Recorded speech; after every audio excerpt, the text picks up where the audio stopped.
ঘরে জীবিত ভগবান পূজা করে। আর জীবিত ভগবান হলো যে যার ঘরের বাবা মা। যদি ওই দুটো চরণ ঠিক ঠিক ভজন করতে পারো, ভগবান বলছে ভক্তকে আমার কাছে আসতে লাগবে না, আমি ভগবান তীর্থ থেকে ছুটে যাব সেই ভক্তির ঘরে। ও যে ভক্তে পিতাই গৌর প্রেমানন্দ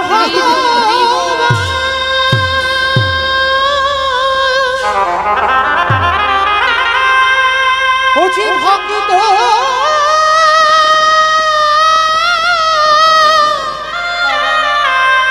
ভক্ত ছাড়া কিছু জানে না, তাই তো যুগে যুগে ও যে ভক্তের কাছে ছুটে আসে।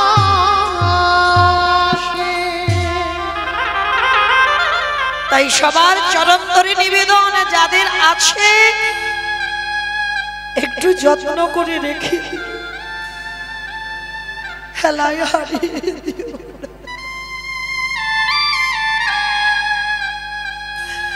একবার যদি হারিয়ে ফেলো, হাজার দিন কাঁদলে আর ফিরে পাবে না। ভগবানের সমাজকে শিক্ষা দেবার জন্য আজকের পা ধোয়ার দায়িত্বটা নিয়েছে। শুধু পা ধোয়াচ্ছে না, ভক্তদের এঁঠো পাতা পরিষ্কার করছে, আর তার ভিতরে ওই ভক্তদের থালা থেকে এঁঠো তুলে কৃষ্ণ আমার সারা গায়ে মারছে। যুধিষ্ঠির মহারাজ আড়াল থেকে দেখে কৃষ্ণকে ডেকেছিল, কৃষ্ণ ভক্তদের পা ধোয়াচ্ছে, সেগুলো মেনে নেওয়া যায়, ভক্তদের এটো পাতাগুলো নর্দমায় ফেলছিস মেনে নেওয়া যায়, কিন্তু কৃষ্ণ ভক্তদের এটোগুলো গায়ে মাখছিস কেন?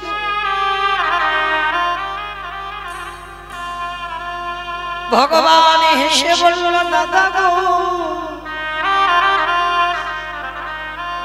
এ যে হলো আমার পরম এই জগৎ সংসার মাঝে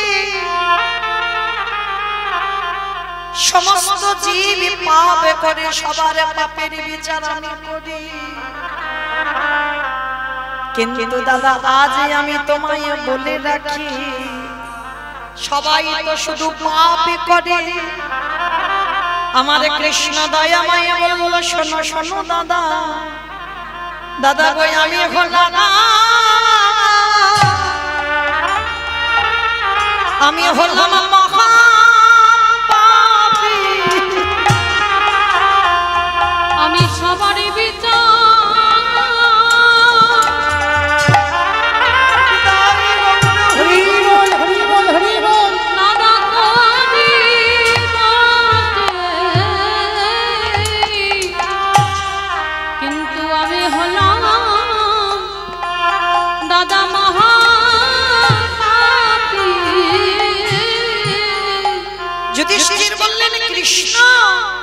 তুই নিজেকে পাপী বলছিস কেন? কি এমন অন্যায় করেছিস? ভগবান হেসে বলল, দাদা গো, পাপী আমি দাপরে কৃষ্ণ হয়ে করি নাই, করেছিলাম ত্রেতা যুগে রঘুপতি রামচন্দ্রের অবতারে। রাম অবতারে পাপ করেছিস, কি পাপ? বলে শোনো শোনো দাদা, আমি নিজের হাতে হত্যা করলাম, আমি মহাপাপী, আমি নিজের হাতে হত্যা করলাম। যুধিষ্ঠির মহারাজ বলছে, কৃষ্ণ তুই কৃষ্ণ হয়ে অপরাধ করিসনি, তাহলে কোন অবতারে? বলে দাদা রামচন্দ্রের অবতারে অপরাধ করেছিলাম। কি অপরাধ? বলে নিজের হাতে রাবণকে বধ করেছিলাম। হরি বল। কে করেছিল? রঘুপতি রামচন্দ্র। এই যে পূজাটা হচ্ছে মা, এটা অকাল বোধন। এই যে দুর্গা পূজা, এটা হচ্ছে অকাল বোধন। কে করেছিল? রঘুপতি রামচন্দ্র। এই পূজাটা রঘুপতি রাম করেছিল। কেন করেছিল? সীতামাকে উদ্ধার করবার জন্য। রাবণ রাজা যখন সীতামাকে নিয়ে চলে গেল বাবা, তখনই তো করেছিল রামচন্দ্র। বিভীষণ বলেছিল, প্রস্তাবটা বিভীষণ দিয়েছিল, রাবণের ভাই, প্রভু সীতামাকে উদ্ধার করার একটা উপায়, তোমাকে শক্তি আরাধনা করতে হবে। আর মায়ের পূজা যারা করে এটাকে শক্তি আরাধনা বলে। শক্তি আরাধনা না করলে শক্তিমান হওয়া যায় না। তা রামচন্দ্র বলেছিল, দেখো বিভীষণ, আমি যে দুর্গা পূজা করব, আমার দলে যারা আছে সবাই বানর আর মানব, আমার দলে তো ব্রাহ্মণ কেউ নেই। তখনই বিভীষণ হেসে বলেছিল, প্রভু গো, একটা কথা বলি তোমায়, ব্রাহ্মণ যদি প্রকৃত ব্রাহ্মণ পেতে চাও, একজনই আছে প্রকৃত ব্রাহ্মণ। কে সে? বিভীষণ। বলে, আমার জ্যেষ্ঠ দাদা রাবণ। যেই না রাবণ বলেছে, রামচন্দ্র চমকে উঠেছে। বিভীষণ বলছো কি? রাবণের মৃত্যুর জন্য দুর্গা পূজা করব, রাবণ পূজা করতে আসবে, এটা সম্ভব? মায়েরা এই জায়গাটা খুব ভালো করে মন দিয়ে শুনবেন। যেহেতু মায়ের পূজা হচ্ছে, আমাদের একটু বলাটা দরকার, একটু জানাটাও দরকার। কেন দুর্গা পূজা? তা বলছে রাবণের মৃত্যুর জন্য পূজা, আর রাবণ আসবে পূজা করতে, এটা সম্ভব? এটা কোনোদিন হয়? বিভীষণ বলল, প্রভু গো, পুরোহিত কাকে বলে জানো? পুর মানে নগর, হিদ মানে মঙ্গল। যিনি গোটা নগরের মঙ্গল কামনা করে সেই তো হয় পুরোহিত। তাহলে গোটা গ্রামের মঙ্গল যিনি করবে, যেটা যে ব্যক্তি গোটা গ্রামের মঙ্গল চাইবে, তাকেই তো পুরোহিত বলে। বলে, প্রভু একবার তুমি আমার দাদাকে খবর পাঠাও, দেখবে আমি কথা দিলাম আমার দাদা রাবণ দুর্গা পূজা করে যাবে। তাহলে নিমন্ত্রণে যাবে কে? রামচন্দ্র বলছে, লক্ষণ যাও, তুমি গিয়ে রাবণকে নিমন্ত্রণ করে এসো, যেন আমার দুর্গা পূজাটা করে দিয়ে যায়। আর তখন রাবণ আর মন্দোদরী, তাদের দশাটা কেমন জানো? মন্দোদরী রাবণ রাজার বড় স্ত্রী, পাট রানী। রাবণের তো অনেক স্ত্রী, 10,000। 10,000 স্ত্রী ছিল, তার মধ্যে প্রথমা আমার মন্দোদরী মা, পঞ্চসতীর মধ্যে একটা সতী। সেই মন্দোদরী মা 1 লক্ষ ছেলে আর 1.25 লক্ষ নাতি হারিয়ে কাঁদছে। কি গো মাইরা, একটা ছেলে হারালে বলি আর ভগবানের ডাকবো না? হ্যাঁ, আর রাবণের 1 লক্ষ ছেলে আর 1.25 লক্ষ নাতি, বংশে আর কেউ নেই বাতি দেওয়ার মতো। মন্দোদরী কাঁদছে। আর ঠিক সেই সময় লক্ষণ আসছে, কিন্তু মনে মনে লক্ষণের ভয় একটা আছে। কি ভয় জানো? রাবণকে নিমন্ত্রণ করতে গিয়ে আর আমাকে একা পেয়ে যদি মারামারি শুরু করে দেয়। ওই জন্য কি করেছে বাবা, চুরি করে একটা কোমরে লুকিয়ে, মানে তীর ধনুক নিয়ে যায়নি তো, নিমন্ত্রণ করতে কেউ তীর ধনুক নিয়ে যায়নি তো, কোমরের ভিতরে করে চুরি করে একটা ছুরি নিয়ে গেছে, মানে যদি লড়াই করে ওই ছুরিটা নিয়ে একটু লড়তে পারবে। তা রামচন্দ্র তো অন্তর্যামী ভগবান, বুঝতে পেরে গেছে। লক্ষণ, পুরোহিত নিমন্ত্রণ করতে যাচ্ছ, তুমি আমার কোমরের মধ্যে ছুরি নিয়ে যাচ্ছ, ফেলে দাও, নিয়ে যেও না। আমি বলছি তুমি নিমন্ত্রণ করে এসো, তোমার সঙ্গে যুদ্ধ দ্বন্দ্ব কিছু হবে না। কিন্তু তথাপিও লক্ষণ মনে মনে ভয়, দাদার কথা শুনলো না, চুরি করে নিয়ে গিয়েছিল ছুরিটা, কেউ জানে না, লুকানো ছিল। এইবার দরজায় গিয়ে লক্ষণ ডাকছে, মা মা। যেই না মা মা আওয়াজ শুনতে পেয়েছে, মন্দোদরী পাগলিনী এলো থেলু বেশে ওই দরজার ধারে দাঁড়িয়ে দেখে না লক্ষণ দাঁড়াইয়ে আছে। কিরে, দেখতে এলি বুঝি? এক লক্ষ ছেলে আর ১.৫ লক্ষ নাতি হারিয়ে কেমন আনন্দে বসে আছে। এলি যখন আয় আমার ঘরে আয়। সিংহাসনে ডেকে লক্ষণকে বসিয়েছে। সব থেকে বড় শত্রু ঘরে এসে বসলো। দেওয়ালেরও কান আছে বাবা। হঠাৎ এক পরিচারিকা গিয়ে খবর দিয়েছে মহারাজ রাবণ রাজাকে, মহারাজ মহারাজ এক্ষুনি দেখিলাম তোমার সব থেকে বড় যে শত্রু সেই রামচন্দ্রের ভাই লক্ষণ তোমার বাড়িতে ঢুকলো। যখনই রাবণ শুনেছে না, রাবণের তো বিশাল বড় চেহারা, অনেক লম্বা চওড়া মানুষ, আর সেই চেহারা নিয়ে ঊর্ধ্বশ্বাসে ছুটতে ছুটতে আসছে। আর দরজা এসে লক্ষণকে দেখা মাত্র চমকে উঠেছে। চমকে উঠলো কেন জানো? দেখছে মন্দোদরী পাত্রে করে জল এনে লক্ষণের চরণ দুটো সিংহাসনে বসিয়ে ধৌত করছে। সেই রূপটা দেখে রাবণ মন্দোদরীকে ডেকে বলছে, ওগো মন্দোদরী,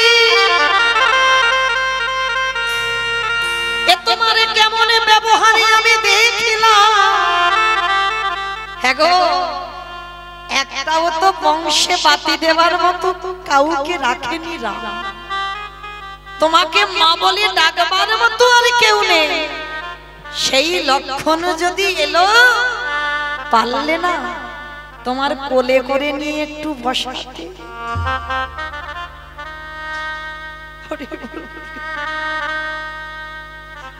পারলে না তোমার কোলে করে বসাতে, সিংহাসনে বসাতে হলো। আর হ্যাঁ গো, তোমার চোখের জলের এত অভাব পড়ে গেল, লক্ষণকে সিংহাসনে বসিয়ে ঘটিতে করে জল দিয়ে ধোয়াচ্ছ কেন গো?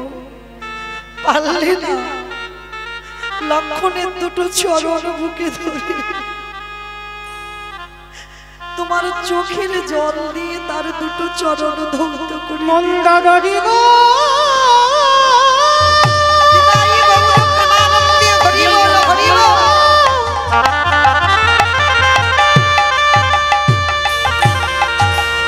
ওগো তুমি তো জানো না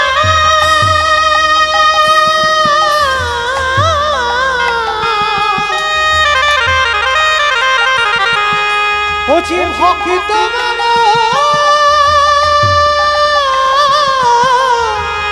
ভালো বাসে, তুমি তোমার নয়নের জানে ওই ভগবানের চরণ কেন ধৌত করিলে না? রাবণ এসে দেখছে লক্ষণ বসে আছে। সেই রাবণ এসে দুটো হাত বাড়িয়ে বলছে, লক্ষণ আয়, একটু আমার বুকে আয় তো দেখি। লক্ষণকে ডাকছে রাবণ, একটু আমার বুকে আয় তো দেখি। জানিস তোর দাদা আমার সব ছেলে নাতি পুতিকে ধ্বংস করে দিয়েছে, কেউ নেই। আমার এই বুকের ভিতরে না একটা আগুন জ্বলছে, আই তো দেখি। তোকে একটু বুকে জড়িয়ে ধরলে আমার আগুনটা নেভে কিনা, আই একটু বুকে আয়। রাবণ হাত বাড়িয়ে আছে লক্ষণকে বুকে নেবে, কিন্তু লক্ষণ যেতে পারছে না। ভগবানের ভাই হয়েও এত ভয়, যখন যেতে পারছে না রাবণ বলছে, কি রে আসতে পারছিস না মানে? পুরোহিত নিমন্ত্রণ করতে এলি, আবার কোমরে লুকিয়ে ছুরি নিয়ে এসেছিস। কি গো মায়েরা, যারা যারা শুনছো ভেবে দেখেছো রাবণের ভজনটা কেমন? ছুরিটা লুকানো আছে সেটাও রাবণ বুঝতে পেরে গেছে। ফেলে দে, আমার কাছে এলি আবার কোমরে ছুরি এনেছিস কেন? ফেলে দে। আস্তে আস্তে হাত থেকে পড়ে গেছে। রাবণ প্রশ্ন করলো, বল কেন এসেছিস? লক্ষণ মাথা নিচু করে বলছে আমার দাদা দুর্গা পূজা করবে, ওই জন্য পুরোহিত পাচ্ছি না, তোমাকে পুরোহিত হিসাবে নিমন্ত্রণ করতে এলাম, আমার দাদার দুর্গা পূজাটা করে দিয়ে আসো। যেই না কথাটা বলা, রাবণ হেসে বলছে দাঁড়া আমি একটু ভালো করে ভিতর থেকে গুছিয়ে গুছিয়ে আসি। লক্ষণ কথাটা শুনে মনে মনে ভাবছি এ বেটা বুঝি আমার কথাটা বুঝতে পারে। এই কি মনে মনে বলছিস? আচ্ছা আগে বলতো দেখি তোর দাদা দুর্গা পূজাটা করছে কেন? রাবণ জিজ্ঞেস করছে লক্ষণকে, তোর দাদা দুর্গা পূজাটা করছে কেন? বলে আমার দাদা দুর্গা পূজা করছে রাবণের মৃত্যুর জন্য। মানে তার সামনে দাঁড়িয়ে তার কাছে বলছে রাবণের মৃত্যুর জন্য দুর্গা পূজা। তা রাবণ বলছে দাঁড়া আমি তাহলে ভালো করে একটু সেজে গুজে আসি। তা লক্ষণ ভাবছে এ বেটা কি পাগল, ওর মৃত্যুর জন্য দুর্গা পূজা, আমার কথাটা শুনে বলছে আমি গুছিয়ে আসি, তার মানে বুঝি বুঝতে পারিনি আমার কথা, একটু ভালো করে বলবো। শোনো রাবণ, আমার দাদা আমার জ্যেষ্ঠ দাদা দুর্গা পূজা করছে রাবণের মৃত্যুর জন্য। যেই না কথাটা দ্বিতীয়বারে আবার লক্ষণ বলল, সঙ্গে সঙ্গে রাবণ বলে বলেন চুপ কর, তুই কি মনে করলি আমি কিছু বুঝতে পারিনি? আমি খুব বুঝতে পেরেছি তোর দাদা আমার মৃত্যুর জন্য দুর্গা পূজা করছে, কিন্তু তোর দাদা কি এটা জানে আমি যদি একবার গিয়ে পূজায় বসি আর তোর দাদা যার নামে সংকল্প করে পূজায় করবে তৎক্ষণাৎ তার মৃত্যু হবে? যা দাঁড়া আমি যা, ভালো করে গুছিয়ে নিয়েছে। এইবারে মন্দোদরী লক্ষণের কাছে করজোড় করে লক্ষণের কাছে আঁচল পেতে চাইছে, খোকারে রে আমার স্বামীকে নিতে এসেছিস দুর্গা পূজা করে দেবে, আর এটাও আমি জানি দুর্গা পূজায় যাবে ও আর ফিরবে না। তা মা বলে তো ডাকলি, তোর কাছে একটা জিনিস চাইবো দিবি বাবা? লক্ষণ বলল মা গো তোমার স্তনদুগ্ধ না খেলে আমি প্রাণে বাঁচতাম না। যেদিন রাবণের বাণে বাবা লক্ষণের শক্তিশাল হয়েছিল, মন্দোদরী স্তনদুগ্ধ যদি না খেত লক্ষণ কোনোদিন বাঁচত না। শুধু মৃত সঞ্জীবনী বিশল্য করলি পাতা এগুলো নয়, তার সঙ্গে সতী নারী স্তনদুগ্ধ লেগেছিল। আর সতী নারী স্তনদুগ্ধ তখনই সতী নারী একজনে ছিল মন্দোদরী মা, আর মন্দোদরী স্তনদুগ্ধ পান করে লক্ষণ প্রাণে বেঁচে আছে। তাহলে মা, তাহলে আমি যদি মা হই আজ আমি তোর কাছে চাইবো একটা জিনিস দিবি বাবা? লক্ষণ বলল বলো বলো মা তুমি আমার কাছে কি চাও? ওরকম করে নয়, আগে আমার কে স্পর্শ করে ত্রিসত্য অঙ্গীকারে আবদ্ধ হ, আমি তোর কাছে যা চাইবো তুই আমায় তাহাই দিবি। লক্ষণকে স্পর্শ করে বলল মা গো তুমি বলো আমার কাছে কি চাও? মন্দোদরী বলল খোকারে একেবারে দিতে যদি হয় তুই আমায় এই আশীর্বাদ দে, আমার স্বামীকে নিয়ে যাচ্ছিস যা, কিন্তু কথা দিয়ে যা সতী নারীর হাতের শাখা জানো ওরে ভাঙিস না রে। তাই গৌর করি বল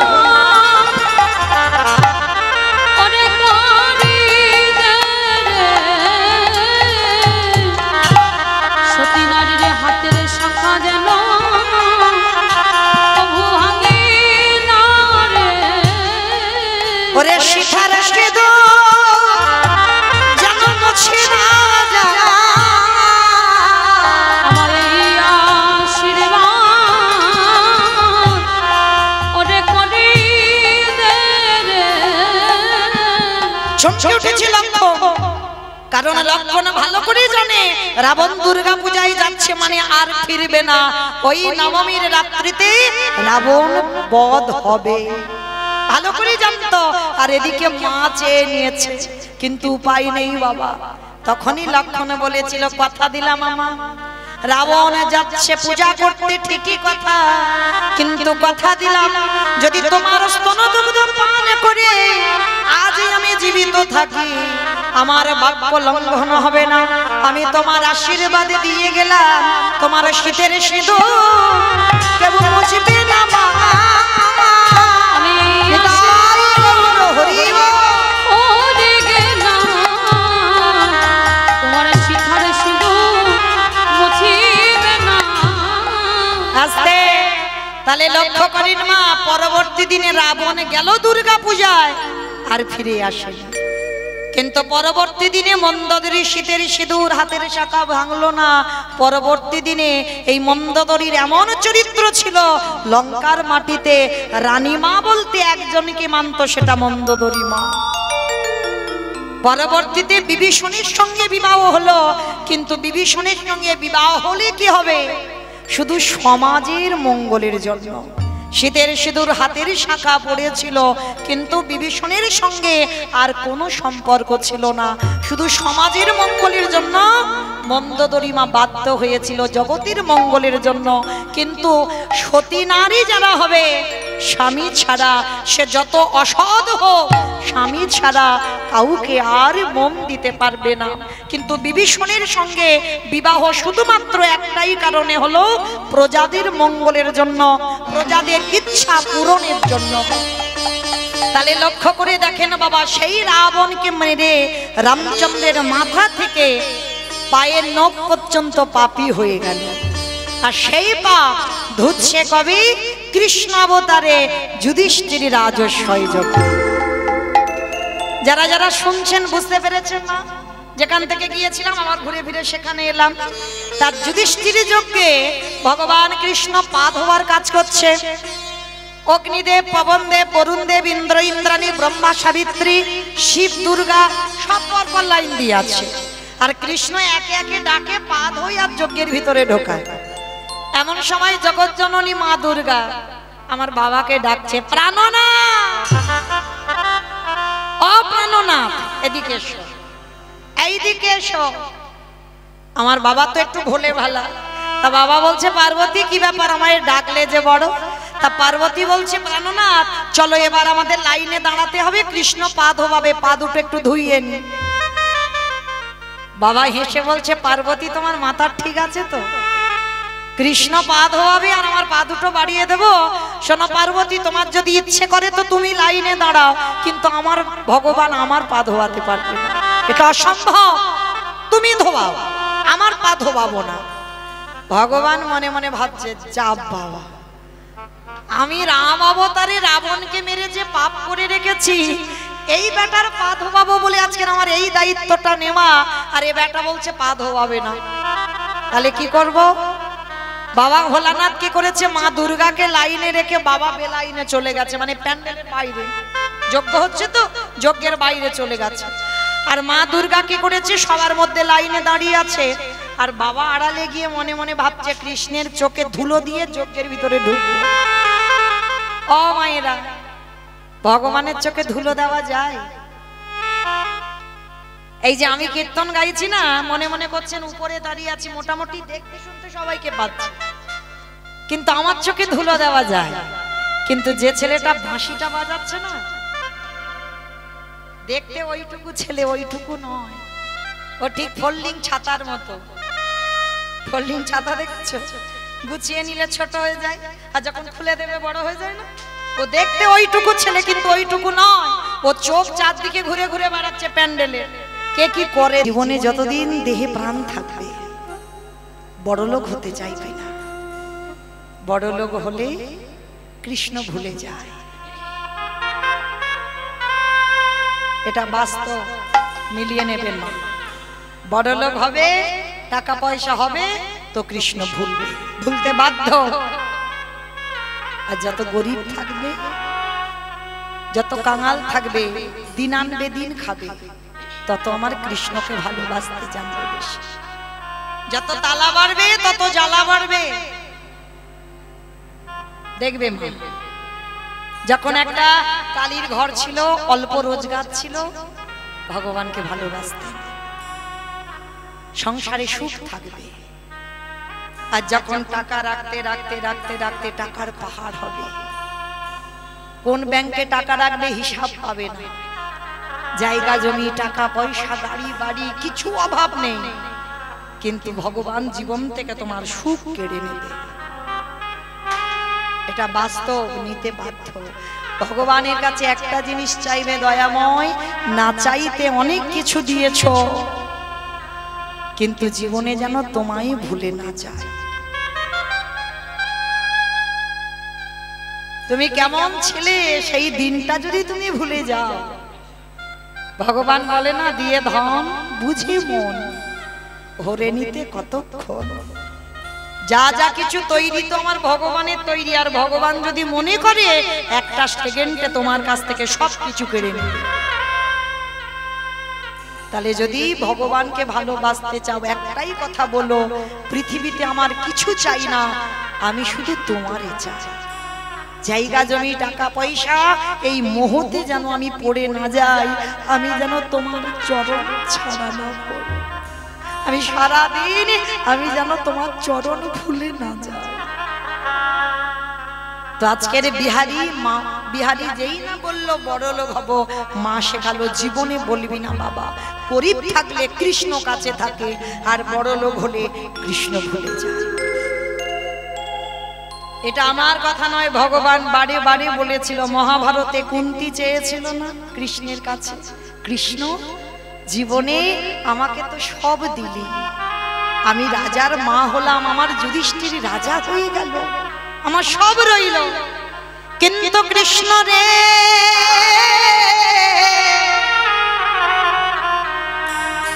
যেদিন আমার কাছে আমার কেউ ছিল না, যেদিন কুমারী বেলায় কর্ণকে জন্মে দিলাম সেদিনও কেঁদেছিলাম, যেদিন পাণ্ডুর সঙ্গে বিবাহ হলো সেদিনও কেঁদেছিলাম, যেদিন আমার 5টা ছেলেকে নিয়ে গান্ধারীর ঘরে দাসীবৃত্তি করলাম সেদিনও কেঁদেছিলাম, যেদিন পাণ্ডু দেহ ত্যাগ করলো সেদিনও কাঁদলাম, কিন্তু কৃষ্ণ রে আজ চেয়ে না আমার যুধিষ্ঠির রাজা হলো, আমি রাজার মা হলাম, আমার সোনা দানা টাকা পয়সার কিছু অভাব নাই, আমি রাজার মা হলাম, কিন্তু কৃষ্ণ রে আমার এখন সব আছে, দেখে আমি একটা সম্পদ হারাইয়ে ফেললাম। কৃষ্ণ বলছে, পিসিমা কি হারিয়েছো? কৃষ্ণ, যেদিন আমার কাছে কেউ ছিল না, দুঃখ ছিল, সেদিন আমার কাছে আমার কৃষ্ণ ছিল, আজ চেয়ে আমি রাজার মা, আমার ছেলেরা বড় লোক হলো, সোনা দানা টাকা পয়সা ঘর বাড়ির কিছু অভাব নাই, কিন্তু কৃষ্ণ রে আমি কৃষ্ণ চরণ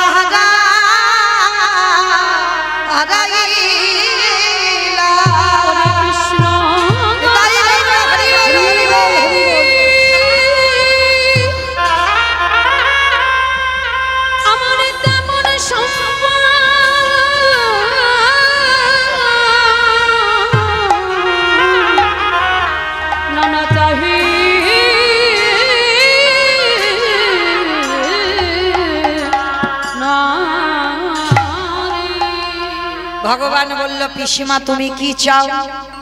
মাইনা মহাভারতে কুন্তির কাছ থেকে চাওয়াটা শিখে নাও।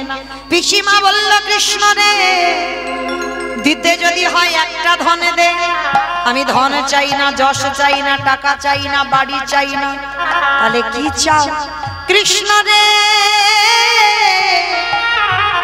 আমার মাথায় হাত দিয়ে আমার আশীর্বাদ কর, এই জগতে যত দুঃখ, যত কষ্ট, যত অভাব, যত ব্যথা বেদনা, কৃষ্ণ সবে যেন আমার মধ্যে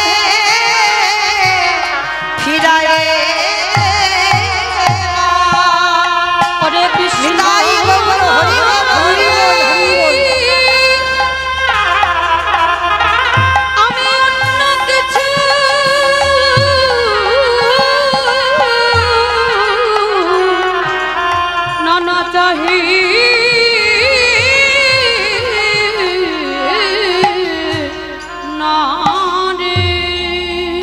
এই হলো ভগবান। তথাস্তু তাই হবে, তুমি দুঃখ কষ্ট অভাব ব্যথা বেদনা পাবে। কেন? ওইগুলো থাকলে কৃষ্ণ কাছে থাকে। ও মাইরা, ভগবান একেই বলে। ভগবান কত দয়ালু দেখবেন। যারা গীতার ছবিটা দেখেছেন, একবার গীতার পাতার ছবিটা দেখেছেন? এখন বলে যাচ্ছি, বাড়িতে গিয়ে একবার দেখে নেবেন গীতার পাতার ছবিটা। দেখবেন ভগবান ঘোড়ালা লাগাম ধরে আছে, আছে না সবার সামনে? আর দেখবেন ভগবান সামনে দাঁড়িয়ে আছে, আর রথের উপরে যে ছেলেটা বসে আছে সে যেমন তেমন ছেলে নয়, যার জন্য ভগবান হৃদয়টাকে ঢাল করে পেতে দিয়েছে। যত আঘাত ভগবান নিজে নেবে, তারপরে ভক্ত।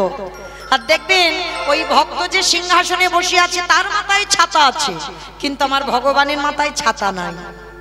জগৎকে দেখালো আমি ভগবান কষ্ট পাবো, দুঃখ পাবো, জ্বালা পাবো, যন্ত্রণা পাবো, কিন্তু আমার ভক্ত যেন ভালো থাকে। তা যার জন্য ভগবানের হৃদয়টা ঢাল করে পেতে দেওয়া, সে ভক্তটা তো যেমন তেমন ভক্ত নয়। কে গো মা? পিছনে যে রথে বসেছিল, বিষ্ণু থেকে ব্রহ্মা, ব্রহ্মার পুত্র উগ্রীব, উগ্রীবের পুত্র সোম, সোমের পুত্র বুধ, বুধের পুত্র পুরুরবা, পুরুরবার পুত্র আয়ুষ, আয়ুষের পুত্র নহুষ, নহুষের পুত্র যজাতি, যজাতির পুত্র যদু, যদুর পুত্র কুরু, কুরুর পুত্র জন্মেঞ্জয়, জন্মেঞ্জয়ের পুত্র গতিস্বান, গতিস্বানের পুত্র মনুষ্য, মনুষ্যর পুত্র চারুপল, চারুপলের পুত্র রুদ্রাসন, রুদ্রাসনের পুত্র হৃদেশু, হৃদেশুর পুত্র রক্তিনাথ, রক্তিনাথের পুত্র ব্যাভি, ব্যাভীর পুত্র দুষ্মন্ত, দুষ্মন্তর পুত্র ভরত, ভরতের পুত্র ইক্ষু, ইক্ষুর পুত্র সংবরণ, সংবরণের পুত্র সুধনু, সুধনুর পুত্র সহদ্র, সহদ্রর পুত্র যবন, যবনের পুত্র কৃতি, কৃতির পুত্র উপরিজবসু, উপরিজবসুর পুত্র জরাসন্ধ, জরাসন্ধর পুত্র সহদেব, সহদেবের পুত্র সমাচি, সমাচির পুত্র কুশু, কুশুর পুত্র জম্ভু, জম্ভুর পুত্র সুরত, সুরতের পুত্র বিহরত, বিহরতের পুত্র আজুকানু, আজুকানুর পুত্র অগ্রধর, অগ্রধরের পুত্র দেব ঋষি, দেব ঋষির পুত্র ঋক, ঋকের পুত্র বিদিক, বিদিকের পুত্র পতিত, পতিতের পুত্র শান্তনু, শান্তনুর পুত্র বিচিত্র বীর্য, বিচিত্র বীর্যের পুত্র পাণ্ডু, আর পাণ্ডুর তৃতীয় পুত্র যিনি রথে বসেছিল, যার নাম হলো তৃতীয় পাণ্ডব অর্জুন। তাই গৌর প্রেমানন্দে এত বড় বংশের ছেলে, তার জন্য ভগবানের এত অহিতকি কৃপা। তাহলে মায়েরা, তাহলে ভগবানের কাছে চাইতে যদি হয় কি চাইবে? কৃষ্ণ সারা জীবন যেন কাঁদতে পারে, আর যে যত কাঁদবে কৃপা তত তাড়াতাড়ি হবে। তা বিহারী বলছো মা ঠিক আছে আমি আর চাইবো না বড় লোক হতে, মামা আমি তো একটু বড় হয়েছে, আমিও কাজ করব। এই বাবা তুই কি কাজ করবি? বলে কেন? আমি তো ঘোষের ছেলে, আমি অন্য কাজ না পারি, আমি একটা কাজ ভালো পারি। ওমা ঘোষেদের একটা জাত ব্যবসা আছে, বলো তো কি ব্যবসা?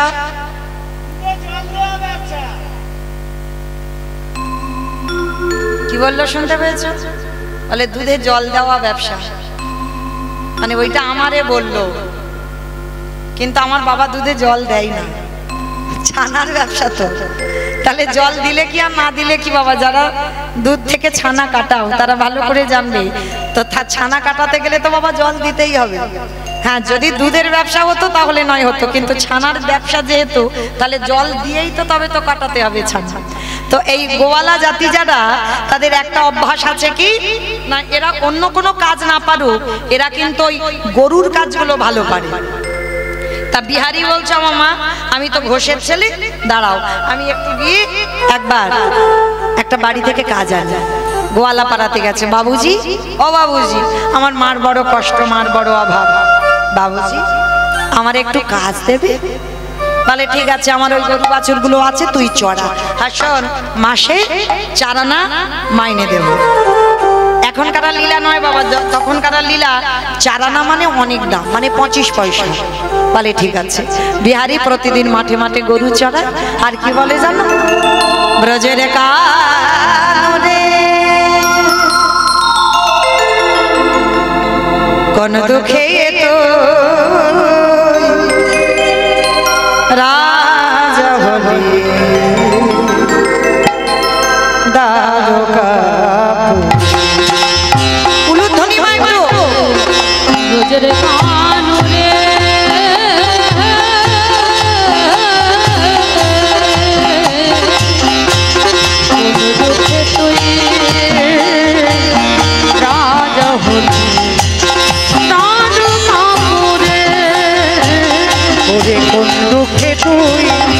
রাজা হলি তারকাপুরে। কতই মজিয়ে ব্রজের গোঠে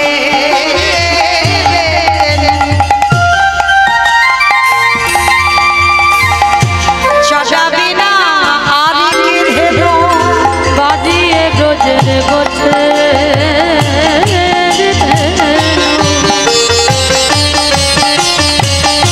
চড়াবি না আর কি ধেনু করিবি না ব্রজে তুই করবি ব্রজে ভাসির সুরে কোন দুঃখে তুই তাই গৌর প্রেমানন্দে হরি বল।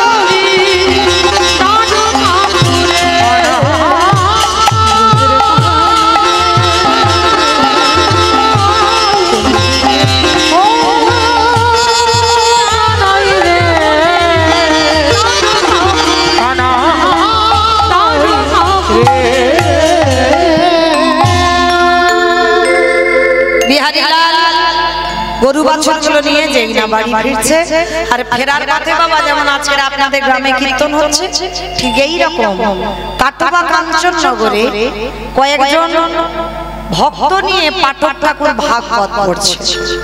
তা ভাগবত পড়ছে, তা ভক্তরা অনেক অনেক ভক্তরা বসে আছে। বিহারী যেতে যেতে ভাবলো, ওরে বাবা কত ভক্ত বসে আছে, দেখি তো কি হচ্ছে। যেই না বাবা বিহারী লাল গরুগুলো ছেড়ে দিয়েছে, যে যার ঘরে পৌঁছে গেছে। আর বিহারী দাঁড়িয়ে দাঁড়িয়ে শুনছে পাঠক ঠাকুর ওই ভাগবতের মধ্যে দিয়ে বাবা ওই গোষ্ঠলীলার কথাটা বলছে। কৃষ্ণ সকালে গরু চড়াতে যায় আর বিকালে গরু চড়িয়ে ফিরে আসে। বলছে বিহারী শোন, বৃন্দাবনে কৃষ্ণ নামে একটা ছেলে আছে। পাঠক ঠাকুর পাঠে বলছে, তার নবলক্ষ ধেনু, তার 24 জন বন্ধু। আর জানিস তাকে যদি কেউ একবার ভালোবাসার মতো বাঁচতে পারে, এত কিছু দেয়, এত কিছু দেয়, রাখবার জায়গা থাকে না। ছোট্ট বিহারী কথাটা শুনে মনে মনে ভাবলেন, ওরে বাবা তাহলে কেন মরতে আমি চারানা মাইনে কাজ করব? কাজ যদি করতে হয় আমি কৃষ্ণের বাড়ি কাজ করব। ও কিন্তু জানে না কৃষ্ণ মানে ভগবান, ও জানে আমার মতো একটা ছেলে, আমি গরিবের ছেলে, কৃষ্ণ ভগবান বড় লোকের ছেলে। তা বিহারী কথাটা শুনে ছুটতে ছুটতে মার কাছে গেছে। ও মা, মা কি রে বাবা? ও মা শোনো, যে বাড়িতে কাজ করছিলাম আমি কাজ ছেড়ে দিয়েছি। কেন রে বাবা কাজ ছেড়েছিস? ও মামা আমি একটা নতুন কাজ পেয়েছি। কি কাজ পেয়েছিস বাবা? শোনো মা, আমি যে কাজটা পেয়েছি না, ওই বৃন্দাবনে কৃষ্ণের বাড়িতে তার নবলক্ষ ধেনু আছে, 24 জন বন্ধু আছে। ওই অতগুলো গরুর মধ্যে আমি 2-4টে চড়াবো, আর 24 জন বন্ধুর মধ্যে আমি একজন হব। আর জানো মা, ওকে নাকি ভালোবাসলে এত কিছু দেয়, নাকি রাখবার জায়গা থাকে না। কথাটা শোনার সঙ্গে সঙ্গে বলে উঠলেন, মা খিলখিল করে হেসে উঠেছে, আরে বাবা ওইটা তো লীলা, ওটা লীলার কথা। কৃষ্ণ তো এখন বৃন্দাবনে থাকে না, 125 বছর বয়সে জরাব্যাধির তীরে দেহ ত্যাগ করেছে। বিহারী মার কথা বিশ্বাস করলো না। দূর, তুমি জানো না বৃন্দাবনে কৃষ্ণ আছে। মা বলছে, এই পাগলের পাল্লায় কি করি বলো দিনি এখন। আচ্ছা শোন শোন, তোর মার কথা বিশ্বাস হচ্ছে না তো, যে পাঠক ঠাকুর পাঠে বলেছে তুই তার কাছে যা। বলে ঠিক আছে। ছুটে গেল বিহারী তার কাছে। ঠাকুর মশাই সত্যি করে বলো, তুমি এখানে বসে কালকের বলনি যে বৃন্দাবনে কৃষ্ণ নামে একটা ছেলে আছে? বলে হ্যাঁ বলেছি। তুমি বলনি তার নবলক্ষ ধেনু আছে? বলে হ্যাঁ বলেছি। তুমি বলনি তার 24 জন বন্ধু আছে? বলে হ্যাঁ বলেছি। তা কি হয়েছে তুমি জানো? তোমার মুখের কথা শুনে আমি যে বাড়িতে কাজ করছিলাম 25 পয়সা মাইনে আমি ছেড়ে দিয়েছি। আমার মার বড় দুঃখ, লোকের বাড়ি কাজ করে আমায় এত বড় করেছে, ওই জন্য আমি কৃষ্ণের বাড়ি কাজে যেতে চাই। বলো না গো। আমার মা বলছে ওইটা নাকি লীলা। সত্যি কি বৃন্দাবনে কৃষ্ণ থাকে না? বলো না সত্যি কি থাকে না? পাঠক ঠাকুরের চোখে এলো জল। এতদিন ভাগবত পড়ে যে বিশ্বাস আমার জাগলো না, আর একদিন আমার মুখের ভাগবত শুনে এর বিশ্বাস জেগে। বিহারী, আমি যদি সত্যিটা এখন বলি যে বৃন্দাবনে কৃষ্ণ আর নেই, তাহলে তোর বিশ্বাস চলে যাবে। শোন বিহারী, ওরে বিহারী রে,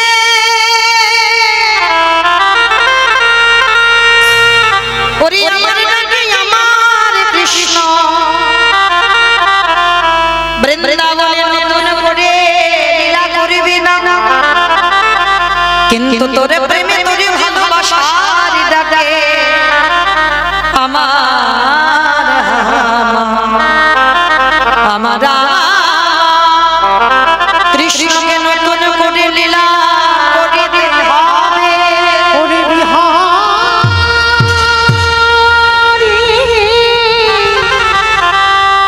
ওরে মনে অনুরাগী না হলে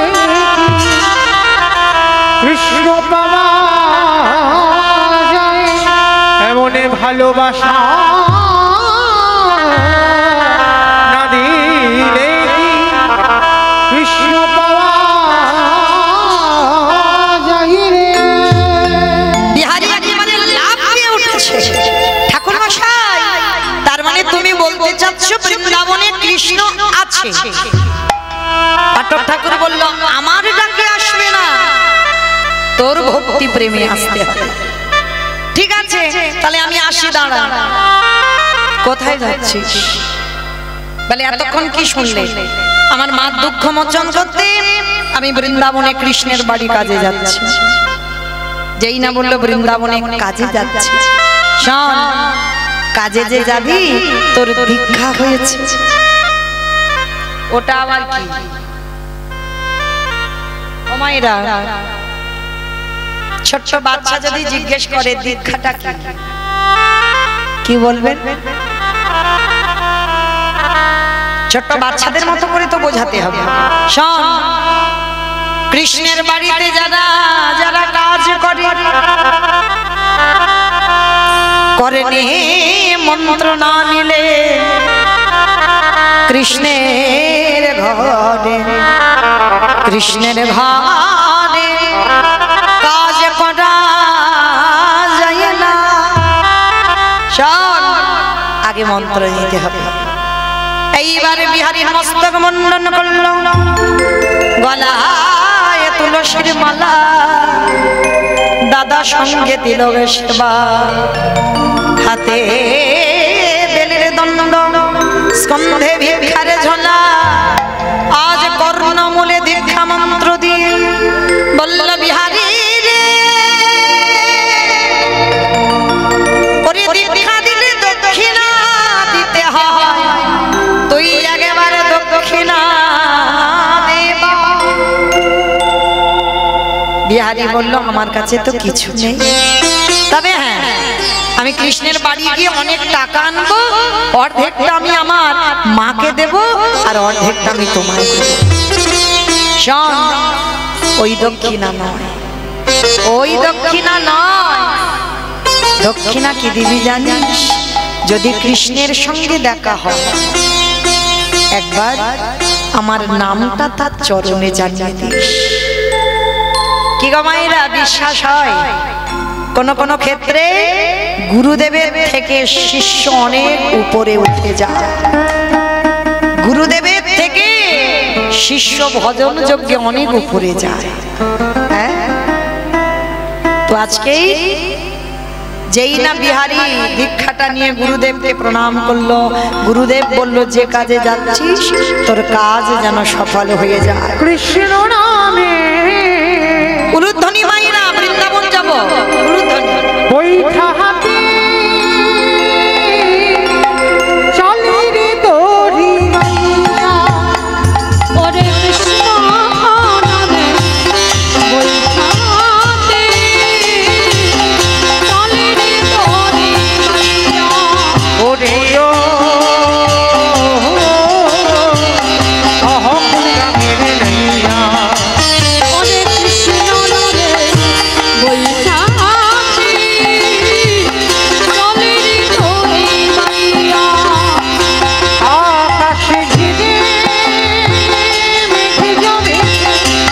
হইলি রে তোরি কৃষ্ণ জানি কৃষ্ণ নাম ঘন ঘন দেহে ঘুরাইয়া ওরে ও তাই গৌর প্রেমানন্দে হরি বল হরি বল।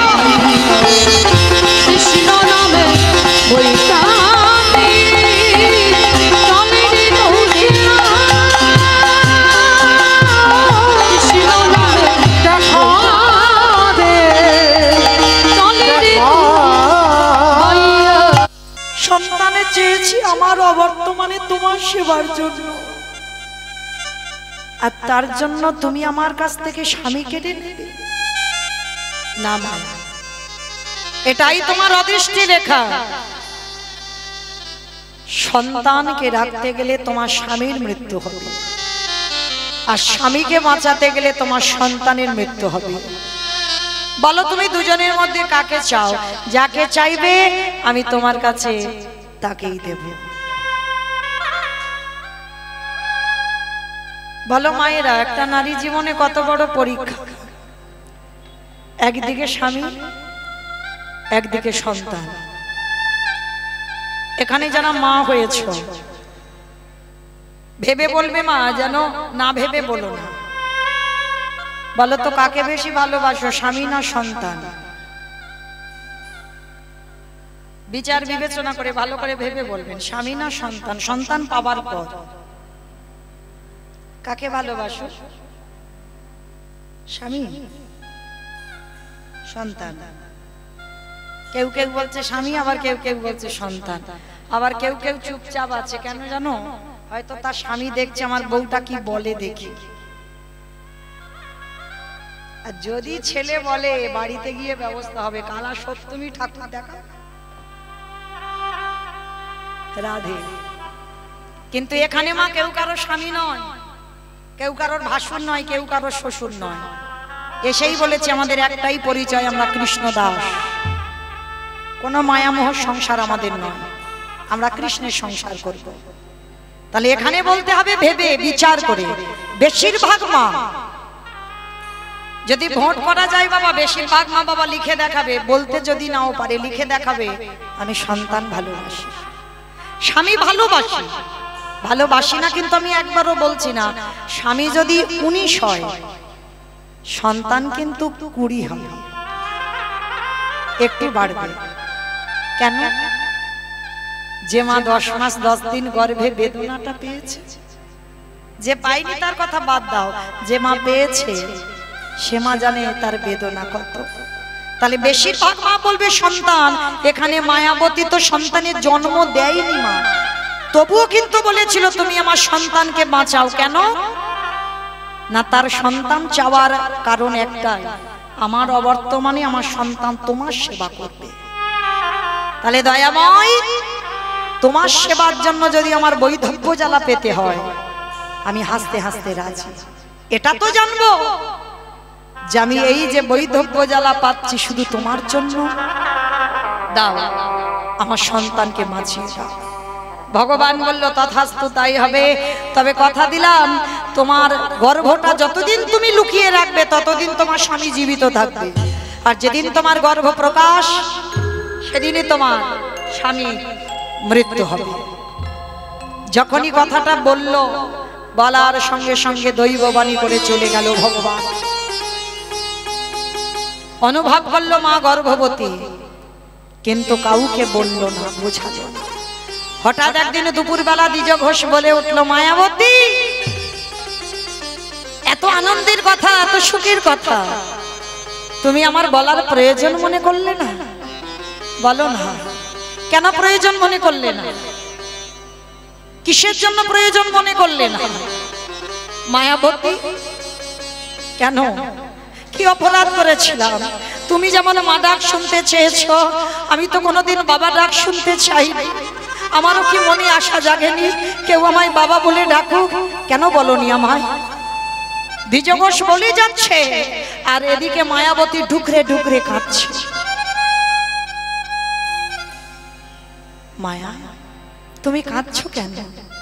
স্বামী, কাঁদছি আমি একটাই কারণ, আমার অদৃষ্টে লেখা আছে আমার গর্ভের কথা তুমি আজকে জেনে গেলে মানে আজই দৈব দুর্ঘটনায় তোমার মৃত্যু হয়ে যাবে।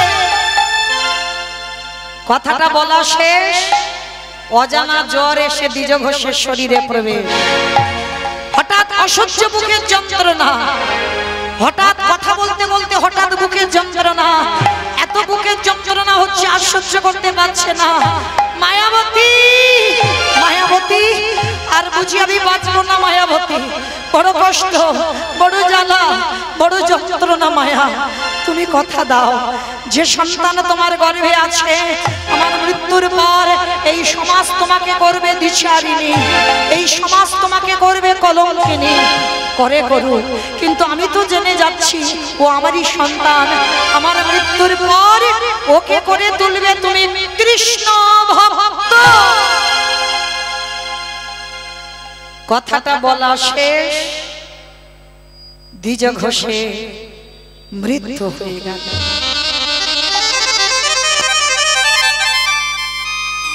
ও মায়েরা, সন্তান ভালোবাসি বলে এই নয় যে স্বামী ভালোবাসি।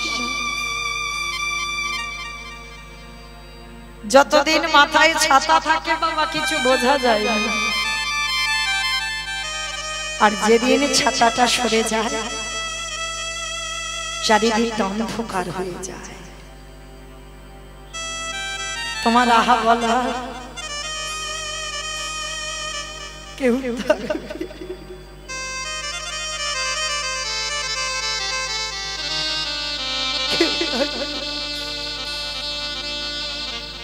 দ্বিজগেশের মরা মাথাটাকে কোলে করে নিয়ে আছে। গ্রামের লোকজনেরা এসে বলে উঠলে, তুই দ্বিচারিণী, তুই কলঙ্কিনী, তোর গর্ভে পাপের কথাটা শুনেই তো তোর স্বামীটা মরল। ও মায়েরা, যে কথাটা স্বামী মরার আগে বলে গেল সেটাই মায়াবতী কাউকে বোঝাতে পারলো না যে সন্তান পাপের নয়। সবাই দূর দূর করে তাড়িয়ে দিচ্ছে। মায়াবতী স্বামীর মাথাটা ধরে বলছে, দয়াময়, কে বলেছিল এমন সুখের সংসারে দিতে? সব দিয়ে যদি কেড়ে নেবে, কে বলল সংসারে দিতে? ও গো দয়াময়,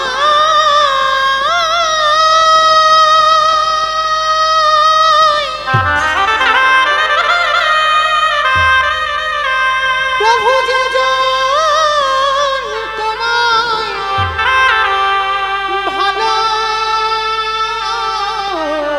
ভালোবাসে, তারে কি এমনি করে কাঁদিতে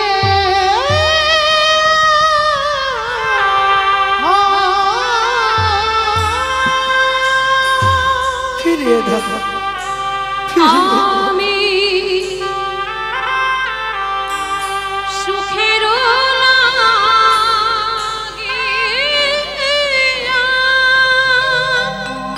চাইনি তোমার কাছে সুদয় এমন, চাইনি।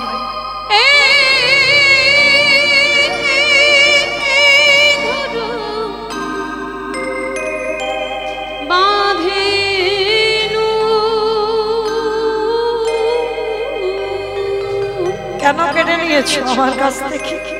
কেন?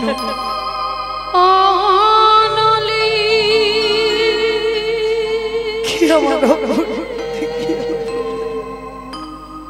ফিরিয়ে দাও, ফিরিয়ে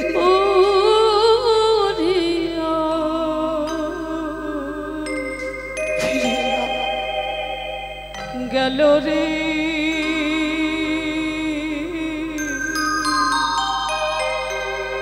দয়াময়। অনলি ও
বাসুরি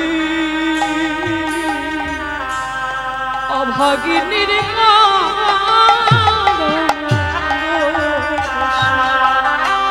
আমি সুখের নিতাই গৌর প্রেমানন্দে হরি বল হরি বল হরি বল।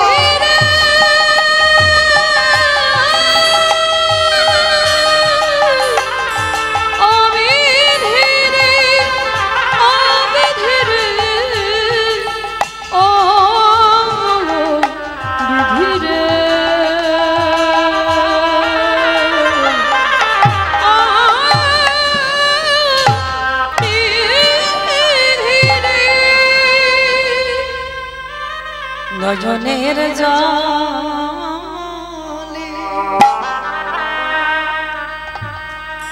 আমার জনম দুঃখী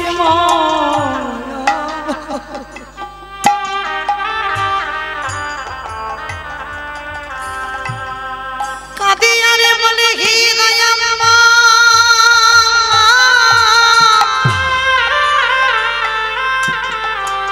তোমার যারা ভালোবাসে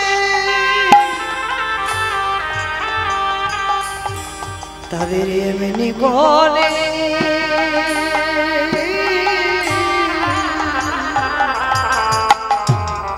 কাঁদিতে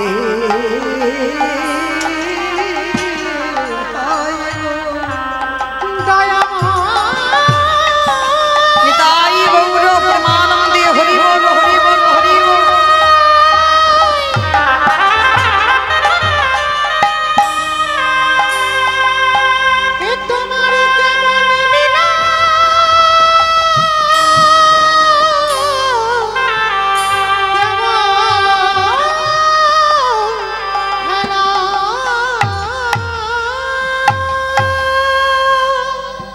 স্বামীর দাহ কাজ সম্পূর্ণ করলো। যার বাড়িতে খিদের জন্য দুটো খেতে যায় মায়াবতী দূর দূর করে তাড়িয়ে দেয়, বলে স্বামীটাকে খেয়েছিস, গর্ভে যে পাপটা আছে তাকেও খাবি, আর আমাদের বাড়ি খেতে এসেছিস, কেউ খেতে দেব না। সবাই দূর দূর করে তাড়িয়ে দেয়। গ্রামের শেষে একটা বাড়িতে কাজ পেয়েছে মা, সকাল থেকে সন্ধে পর্যন্ত কাজ করে, কোনো মাইনে নয়, একটু করে প্রসাদী দেয়। গর্ভবতী মা সেই প্রসাদী পায়। দেখতে দেখতে 10 মাস 10 দিন পর মার কোল আলো করে একটা সন্তান এলো। সেই সন্তানটা জন্ম দেবার পরে ছেলেটাকে কোলে করে নিয়ে মা যায় কাজে। ছেলেটার নাম রাখলো বিহারী লাল। বিহারী লাল দিনে দিনে বড় হয়, বাড়িতে থাকে। মা কাজ করে যতটুকু খাবার আনে মা ছেলে দুজনে ভাগাভাগি করে খায়। ছেলে তো বড় হচ্ছে, খিদেও তো বাড়ছে। মা যা খাবার আনে মা ইচ্ছে করে বলে, বাবা আজকে না আমার খিদে নেই, খেয়ে নে। মা, এরাই মা। এই মা ডাকটা দেখবে মা খুব ছোট ডাক, খুব ছোট। সব অক্ষর দেখো দুটো দুটো করে দিয়েছে, কিন্তু মা ডাকটা একটা অক্ষর। এই মা শব্দটা এমনই শব্দ, মা নামে সুধা ঝরে, মা নামে সুধাক্ষরে, মা বড় সুধার সমান, ডাকিলে ঝুড়াই আইসে পড়া। মা ডাকার সঙ্গে সঙ্গে দেখবে হৃদয়টা জুড়িয়ে যায়। আজকে ছেলেটাকে রেখে মা কি করে, কত রাত খায় না, জল খেয়ে কাটিয়ে দেয়। তো ভগবান মনে মনে ভাবছে এবার একটু পরীক্ষা নিতে হবে। কি পরীক্ষা? না, যে বাড়িতে কাজ করেছে বাবা সে বাড়ি আজকের আর কিছু প্রসাদী রন্ধন করেনি, কোনো একটা কাজে যাবে, তাই বলছে মায়া তুই আজকে সেবার ব্যবস্থাটা অন্য জায়গায় করে নিস। কেমন? কারণ আজকের আমাদের অন্নপ্রসাদ তো কিছু দিইনি, একটু জল তুলসী দিয়ে আমরা আত্মীয় বাড়িতে যাচ্ছি। মায়াবতী মনে মনে কাঁদছে, আমি কোথায় যাব, কে দেবে আমায় খেতে। আর বাড়িতে বিহারী বসে আছে, মা বিকালবেলা খাবার আনলে তবে খাওয়া হবে। আর বিকালবেলা মা শূন্য হাতে ফিরছে। ছোট্ট বিহারী ছুটতে ছুটতে গিয়ে মার কোমরটা জড়িয়ে ধরেছে। ওমা মা, ওমা কি এনেছো মা, দাও না, বড্ড খিদে,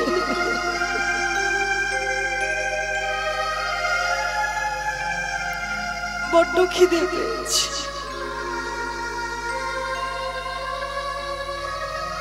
মা বলছে, খোকা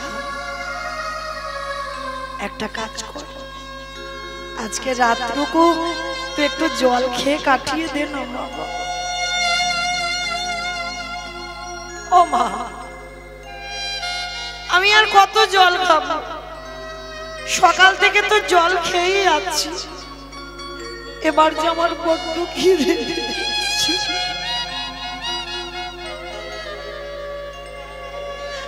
আর যে বাড়ি না মা, আমার কিছু খাবার এনে দাও না মা।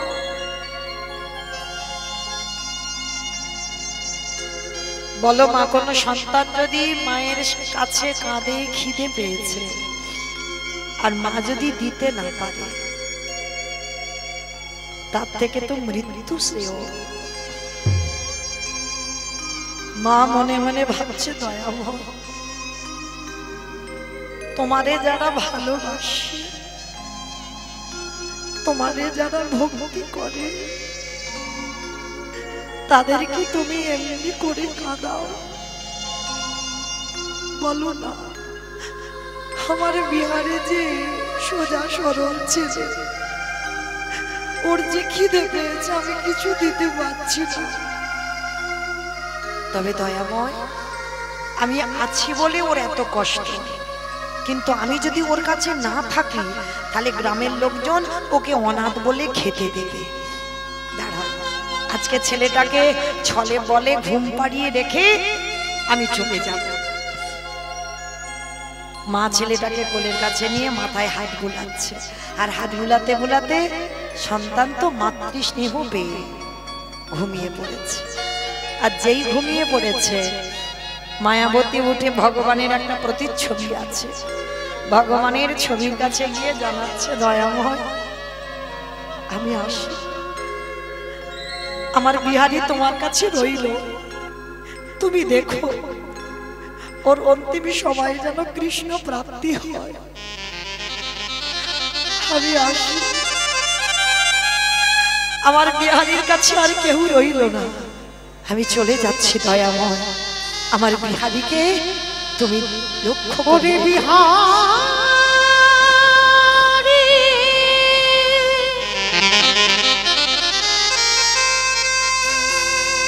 আমি চলে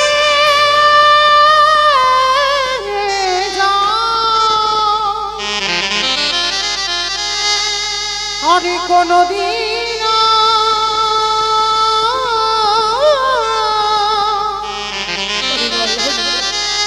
ফিরে আসব না।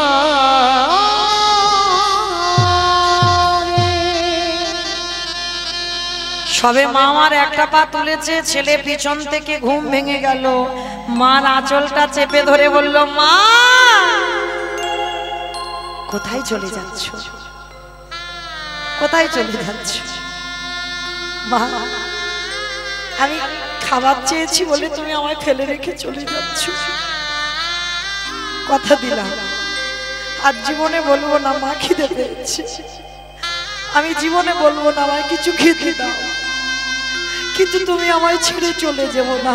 আমি কথা দিলাম মা, আমি যতদিন বেঁচে থাকবো আমি তোমার কাছে খাবার জন্য কাঁদবো না, কিন্তু তুমি চলে যাবো না। তুমি চলে গেলে কি আমায় ঘুম পাড়াবে, কি আমায় মানুষ করবে, আমি কার কাছে থাকবো, আমি কাকে মা বলে ডাকবো? তুমি তো আমার মা, তুমি তো আমার বাবা, তুমি তো আমার সব। আমি কোনো দিন আর খেতে চাইবো না।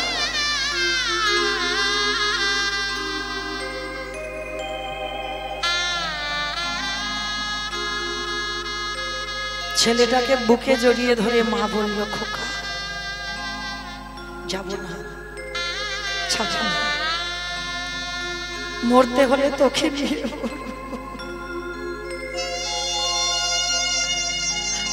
আর যে কটা দিন বাঁচি তোকে নিয়ে আমি বাঁচি।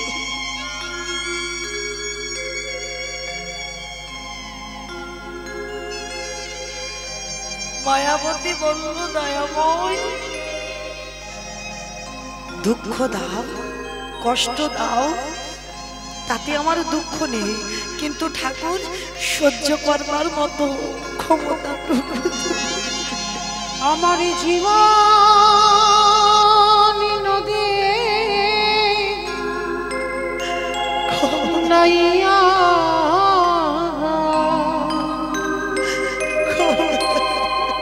আমারে ভাবের খেলা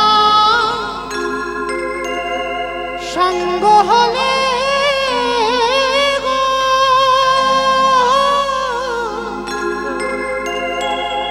দিও পারে করিয়া আমার জীবনের নদী নাইয়া আমার জীবনে নদী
চলে হবে আমার যাওয়ার পালে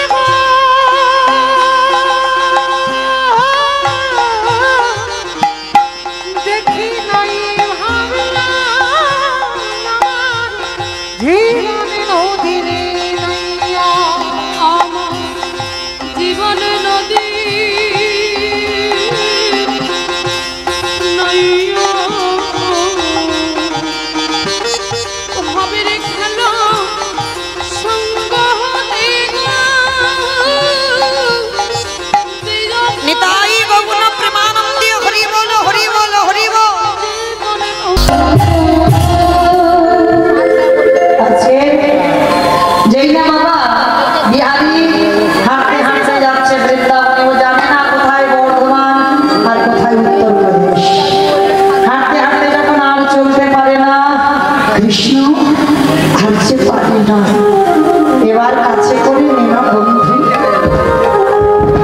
ও তো জানে না যে কৃষ্ণ ভগবান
আমি চেতন ফিরে পেল।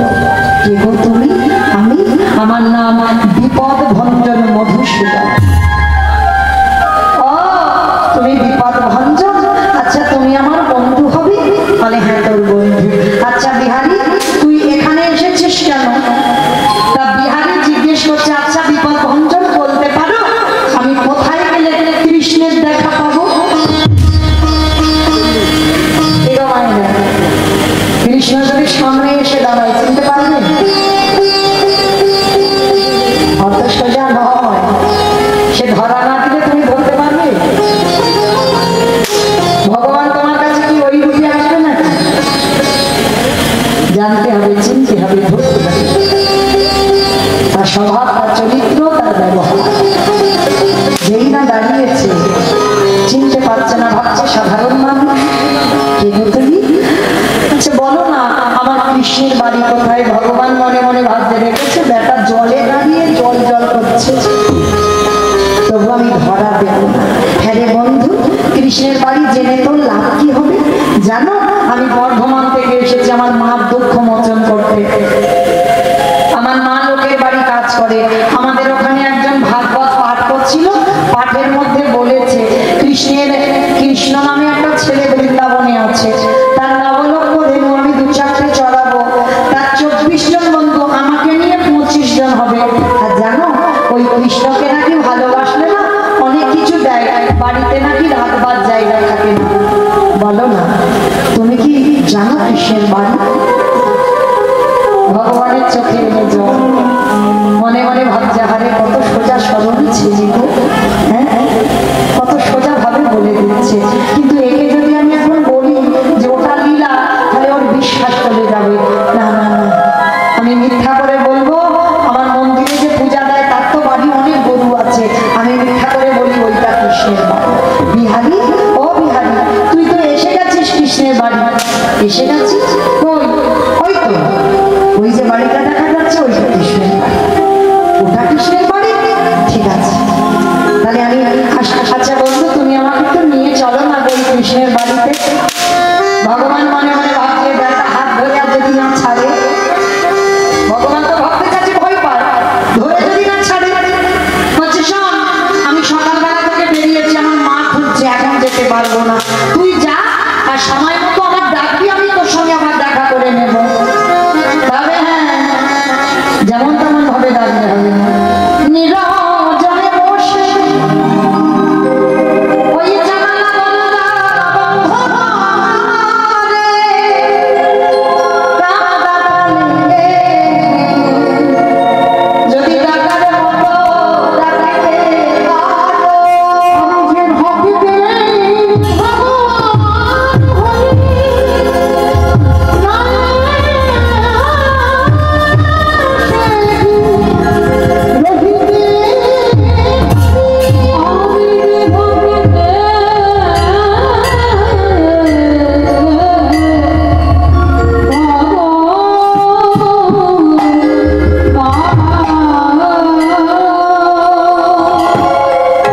যেই না বললো আমি ভক্তের ভগবান। এইবার ভগবানকে রেখে ধরতে পারলো না বিহারী, পূজারীর বাড়িতে গেছে, গিয়ে বলছে কৃষ্ণ ও কৃষ্ণ। বেরিয়ে এসেছে, কৃষ্ণ বলে ডেকেছে, বাবা বেরিয়ে এসেছে। এই কে তো কৃষ্ণ? এখানে কে কৃষ্ণ? তো বারবার কৃষ্ণ কৃষ্ণ বলে ডাকছিস কেন? এখানে কৃষ্ণ কৃষ্ণ থাকে না। বিহারী বলছে আমি জানি গো, আমার বন্ধু বলেছে এটা কৃষ্ণের বাড়ি। তুমি কি কৃষ্ণের বাবা? ছোট বাচ্চা ছেলে তো। এই তোর নাম কি? বাড়ি কোথা? থাকিস কোথায়? বাবা মাকে? এসেছিস কোথা থেকে? অনেক প্রশ্ন। বিহারীর একটা উত্তর, আমার মার দুঃখ মোচন করতে এসেছি। ও বেশ, তা শোন এখানে কৃষ্ণের বাড়ি নয়, কিন্তু এইটা যদি আমি ওকে বলি ওর বিশ্বাস চলে যাবে। পূজারীও ছলনা করলো বাচ্চাটার উপরে। শোন একে তো সত্যিটা বলা যাবে না, আমার একটা নিজের ছেলে আছে যার নাম হলো গোপাল, আর তুই হবি আমার পালিত ছেলে বিহারী লাল, আর কৃষ্ণ আমার একটা ছেলে, ওকে অনেক করে ডাকলেও দেখা দেয়, তবে হঠাৎই দেখা দেয় না। কি বাবা মিথ্যাও নয় আর কেউ নেই। আশ্রয় পেয়ে গেল বিহারীরা। আর যেই না আশ্রয় পেয়ে গেল, আজকে বিহারী আশ্রয় পেয়ে গিয়ে প্রতিদিন মাঠে মাঠে গরু চড়ায়। আর গরু চড়াতে চড়াতে আজকে ভাবছে, আচ্ছা এত তো গরু বাছুর কই, আমার কৃষ্ণকে তো দেখতে পাচ্ছি না, শুধু তো আমি গরু চালাচ্ছি, আমার কৃষ্ণের গরুগুলো কত সোজা সরল ছেলে, দেখো ভগবান আসবে না, সরলতাই তো আসে, দেখতে পাচ্ছে না কৃষ্ণকে। বিহারী মনে মনে ভাবছে, ও আমি বুঝেছি, তার মানে আমি ডাকতে পারছি না তাই তো কৃষ্ণ আসছে না, আর যদি ডাকার মতো ডাকি তো কৃষ্ণ আসবে। এইবার খুব ভালো রোদ, আর রোদের মাঝখানে বিহারী দাঁড়িয়ে কৃষ্ণকে ডাকছে,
ওই তোমার কৃষ্ণ বন্ধু, আজকে যা হলো হলো, কালকে তোর সঙ্গে তোর মাঠে গরু চড়াতো।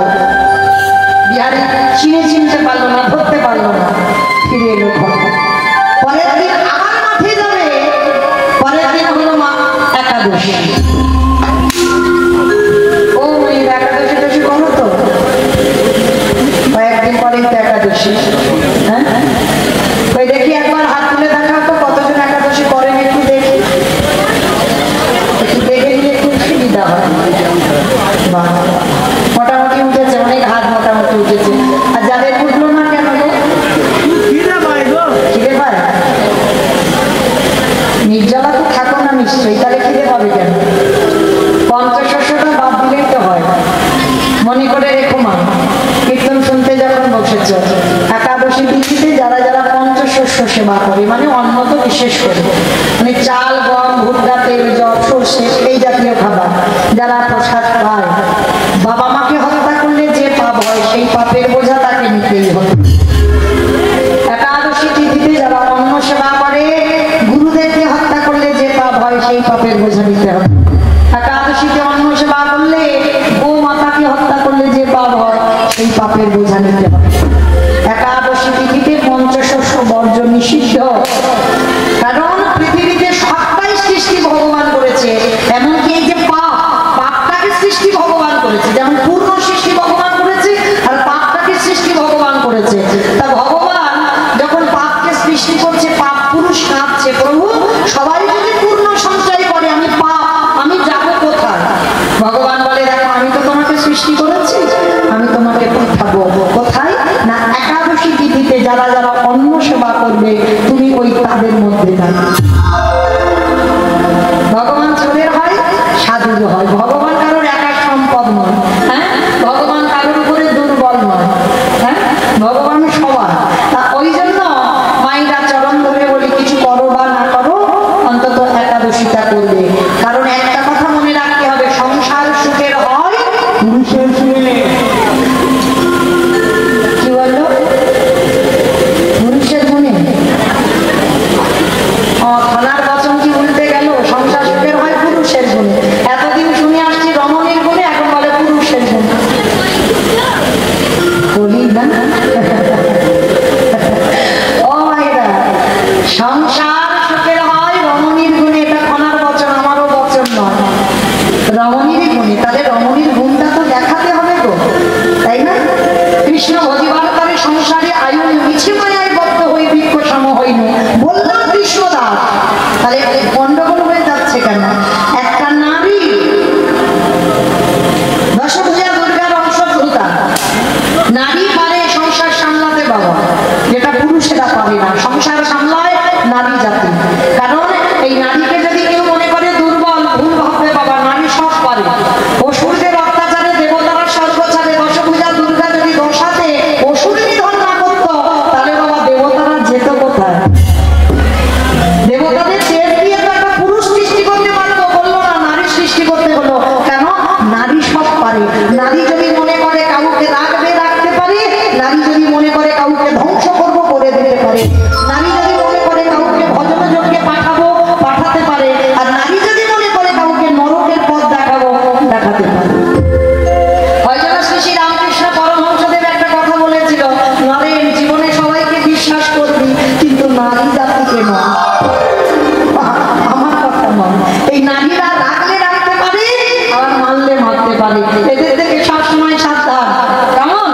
তাহলে আজকে এই নারী যদি মনে করে আমার পরিবারটাকে আমি কৃষ্ণ ভক্তের পরিবার করবো, যে কেউ ধরে বসে থাকতে হবে, আমি করবো, তাহলে অবশ্যই হবে পরিবারটা, গোটা পরিবার। একাদশীতে বাড়িতে অন্ন হবে না, মানে ভাত ডাল হবে না, ওই একাদশীর প্রসাদ পেতে হবে। একদিন খাবে না স্বামী, দুদিন খাবে না ছেলে মেয়ে, দেখবে তারপরে ঠিক পিছনে পিছনে জানবে মা তো আর করবেই না, যা বাইরে খেয়ে আন। এইরকম যদি করতে থাকো, কারণ ধর্মের জন্য যদি তুমি লড়াই করো তাতে অপরাধ হবে না, কখনো হতে পারে না। তাহলে একটা নারীকে ঠিক হতে হবে। তো বিহারীলাল 5 বছরের ছেলে একাদশী করছে, তা একাদশী করছে বাবা, একাদশী করে মাঠে গেছে। তা মাঠে গিয়ে বাবা খাবার নিয়ে যেতে পাঠাতে ভুলে গেছে। ভগবান মনে মনে ভাবছে অনেক তো বেলা হলো, তাহলে বিহারী খাবার তো যাচ্ছে না, ও মায়েরা আর 5 মিনিট, 5 মিনিট পরে আপনাদের ঘুমানোর বিছানা করে দেব, আমি চলে যাব। কিন্তু যাবার আগে একটা কথা জানতে চাই, আমি তো চলে যাব, যাবার পরে আমার কথা কারোর মনে থাকবে? থাকবে? যাক বাবা, ওই মাথা যখন মেরেছে এটাই হবে। আচ্ছা, আমার কথা মনে থাক আর না থাক, আমার থাক বা না থাক, কিন্তু যদি মন্দিরে আছে গো, তিনি যদি মনে করে ঠিক মনে। তা ভগবান কি করেছে? বিহারী মাঠে একাদশী করে আছে, কিছু খাইনি, নির্জলা। ভগবান বলছে যাই আমার খাবারটা ওকে খাইয়ে আসি। এইবার ভগবান কি করেছে? ওই বিহারী যে বাড়িতে থাকে ওই বাড়ির মানে পুরোহিতের ছেলের রূপ ধরেছে, গোপাল। আর গোপাল হই আমার ভগবান, আরে ভক্তের মাথায় খাবার দিয়ে ভক্তি দিলে ভগবান। দেখো কেমন মাঠে মাঠে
বলছি না, আমার ছেলে মিথ্যা বলছে না, আর বিহারিও মিথ্যা বলছে না, তাহলে মিথ্যা বলছে।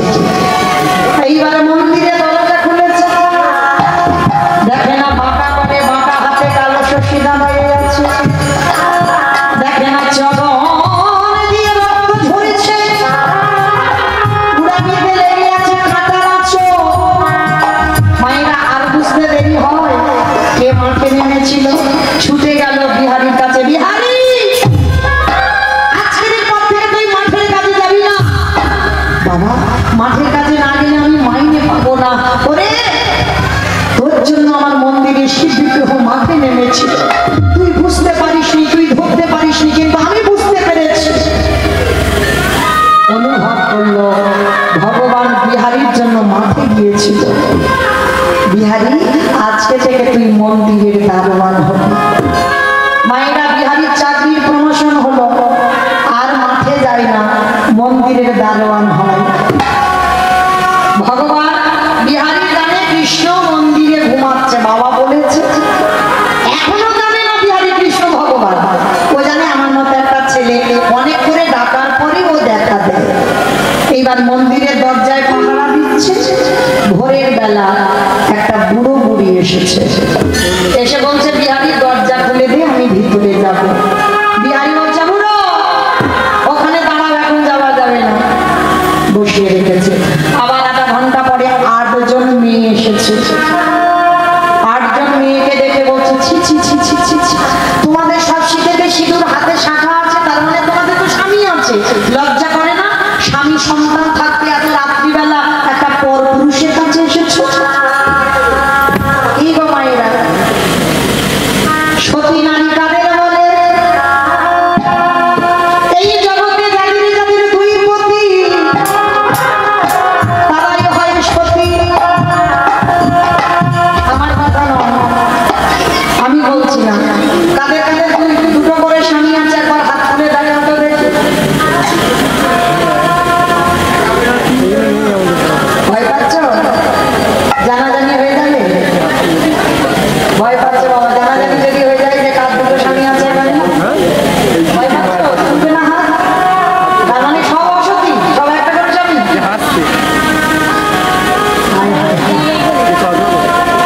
লজ্জা পাচ্ছে হাত তুলতে? আচ্ছা, একজন অন্তত বলো যে আমার দুটো স্বামী আছে। আরো তোমার আছে? বাহ, তাই গৌর প্রেমানন্দে হরি বল।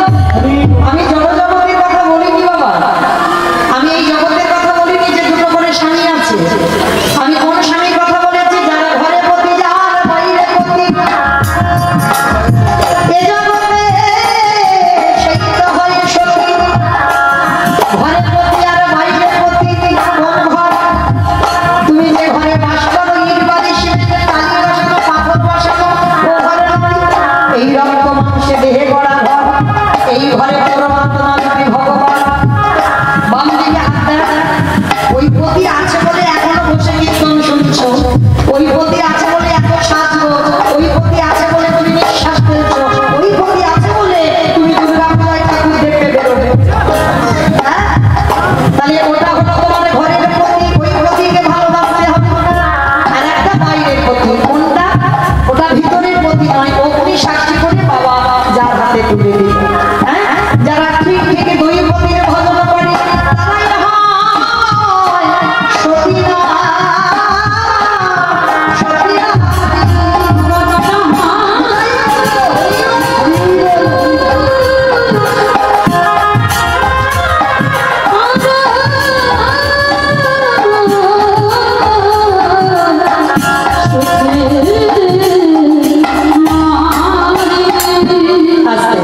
এইবার বিহারী বাবুই রেখেছে 8 জনকে। সবার শেষে একটা নিয়ে এসেছে রূপ ও লাবণ্যময়ী, এসে বলছে বিহারীর দরজা ছেড়ে দে, ভিতরে যাবো।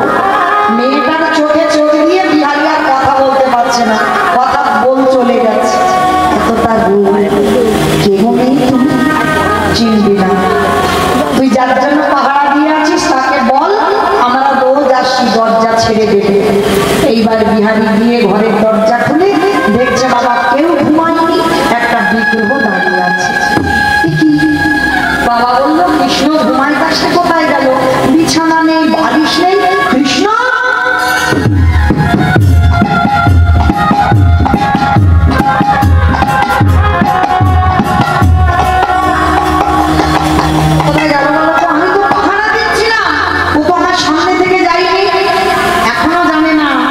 ভগবান। ভগবান হাসছে আর হচ্ছে হায় হায় হায়। এবার আমি একটু সামনে দেখা দেব। পাথর রূপে ত্যাগ করে বন্ধুর রূপে ধারণ করে পিছনে দাঁড়ায় বলল বিহারী রে একবার আমার পানে চেয়ে চেয়ে দেখ ভাই রে বিহারী তাই বলল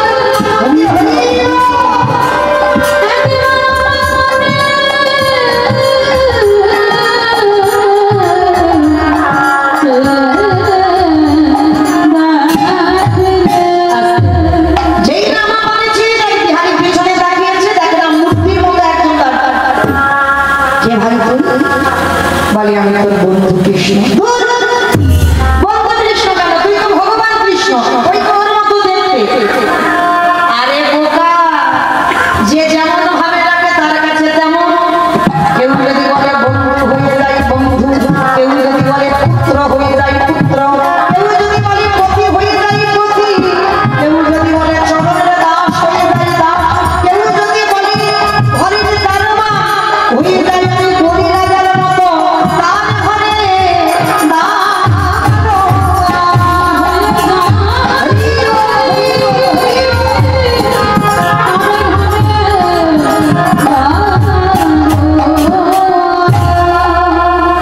কৃষ্ণ। তার মানে আমি এত বোকা? বলে তুই বোকা নোস, তুই তো চালাক। তোর সরলতাই তো আমার যে লীলা সম্বরণ করেছিলাম আবার নতুন করে আসতে হলো। তাহলে তুই চালাক নয়, তোর সরলতাই তো আসতে হলো। মনে রাখবে মা একটা কথা, জীবনের পথ চলতে গেলে সরলতা দরকার। আর যার হৃদয়ে যত সরলতা থাকবে কৃপা তত তাড়াতাড়ি হবে। যত হৃদয়ে ওই জিলিপির মতো জড়তা রেখে দেবে জীবনে কৃপা হবে না। সোজা মনটাকে শিশুর মতো করতে হবে, সোজা সরল, যেন কোনো ভুল পেঁচ না থাকে, তাহলেই তোমার কৃষ্ণ প্রাপ্তি হবে। এইবার বিহারী বলছে হ্যাঁ কৃষ্ণ, বাইরে বুড়ো বুড়ি দুটো কে? বলে ওটা বুড়ো বুড়ি নয়। তাহলে কে? বলে শিব আর দুর্গা। বলে শিব দুর্গা? এত ভোরবেলা? বলে হ্যাঁ ওরাই রোজ আসে। বলে ও আচ্ছা। ও মায়েরা, যে কোনো পূজা ওই পুজোর মানুষ না থাকলে পূজা হয় না। দেখবেন যে কোনো পূজা, শুধু দুর্গা পূজা বলে নয়, যে কোনো পূজাতে দেবী ঘর বসানো হয় না, ওটাই তো দুর্গা। আর দেবী ঘটের উপরে দেখবেন একটা ডাব দেওয়া হয় না, ওটাই তো বাবা ভোলানাথ। ঘটের ভিতরে গঙ্গা জল দেওয়া হয় তিনজন। যে কোনো পূজা হবে সর্বাগ্রে ওদের জায়গা দেওয়া হবে সবার আগে। তাহলে চলো, যেহেতু মায়ের পূজা, তাহলে মায়ের পূজা